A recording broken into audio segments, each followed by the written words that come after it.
एक मुल्क की जिंदगी में बहुत कम ऐसे होता है कि सारी कौम इकट्ठी हो जाती है, सारी कौम फैसला करती है, सारी कौम फैसला करती है कि हमने अपनी आजादी की जंग लड़नी है। जिधर जिधर मैं गया हूं, मैंने कभी इतने बड़े जलसे नहीं देखे। मैं झेलम पहले भी आया, लेकिन मैंने कभी झेलम में ऐसा जलसा नहीं देखा।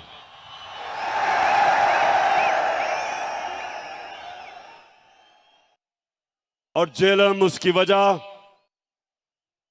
कि अल्लाह ने हमारे पे खास करम किया है।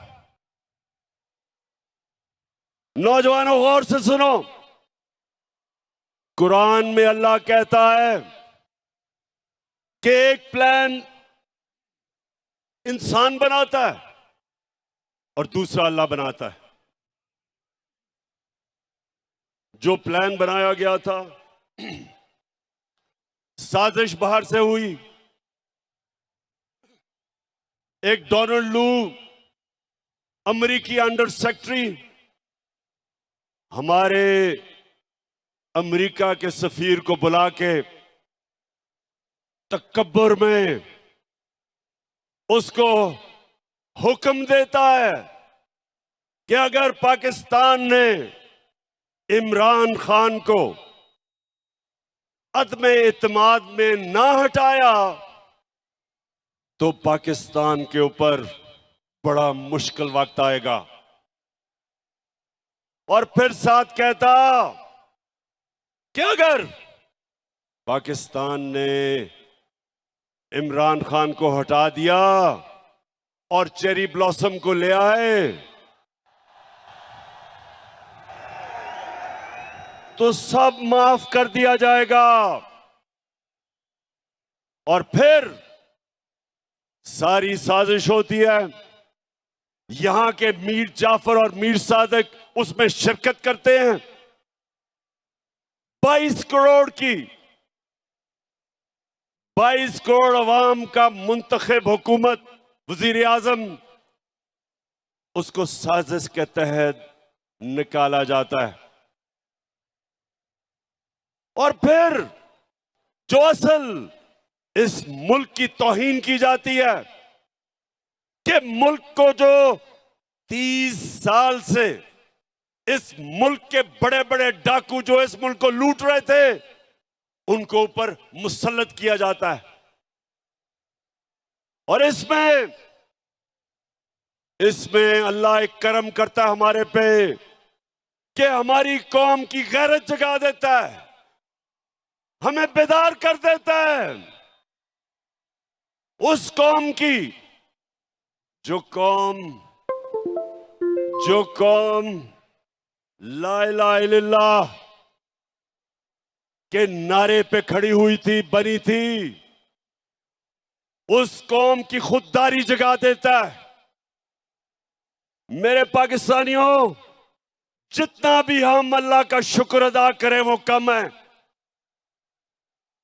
क्योंकि हमारी खुददारी को इस मुल्क के करप्ट और गद्दार लीडरों ने खत्म कर दिया था। बाहर की कुव्वतों के सामने घुटने टेके, बाहर से डिक्टेशन लिए, खुद तो उनमें गैरत नहीं थी, कौम की गैरत को भी नुकसान पहुंचाया।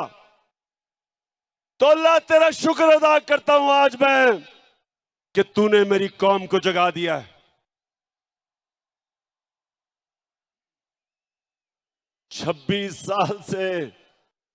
साल से मैं कोशिश कर रहा था कि मेरे मौला इस कौम की खुददारी को जगा। ये वो कौम थी जिसका नजरियाती लीडर इलामा इकबाल था, और इलामा इकबाल ने सारी उनकी शायरी एक ही चीज के लिए थी कि जो गुलाम मुसलमान कौम थी उनको जगाने की कोशिश की। और हमारे नजरियाती लीडर इलामा इकबाल ने कहा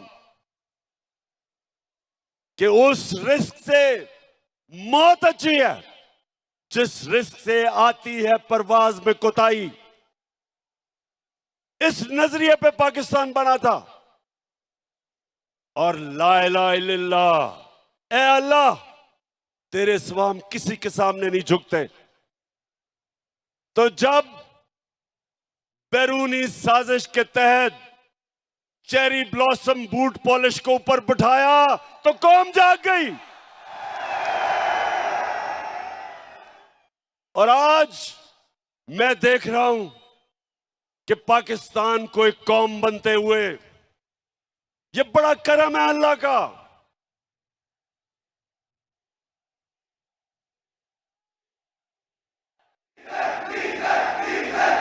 अच्छा, मैं जरा पहले बाकी बातों से पहले जरा डीजल पे आ जाऊं।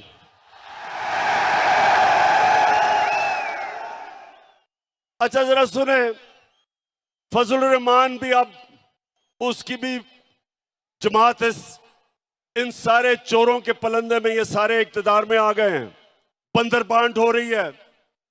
अब ये मैंने सोचा कि फजलुर रहमान तो बड़ा दीनी आदमी है, तो वो आके कोई तालीम की, एजुकेशन की मिनिस्ट्री संभालेगा। उसने एजुकेशन की मिनिस्ट्री नहीं संभाली, उसने कम्युनिकेशन की मिनिस्ट्री संभाली है, जिसके अंदर एनएच है, जिसमें सड़कें बनेगी और जिसमें पैसा बनेगा।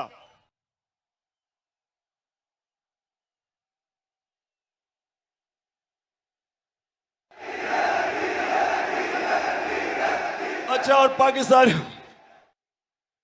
ये जरा, अब पाकिस्तानियों जरा सुने मेरी बात, सुने सुने सुने सुने। अब ये सारे,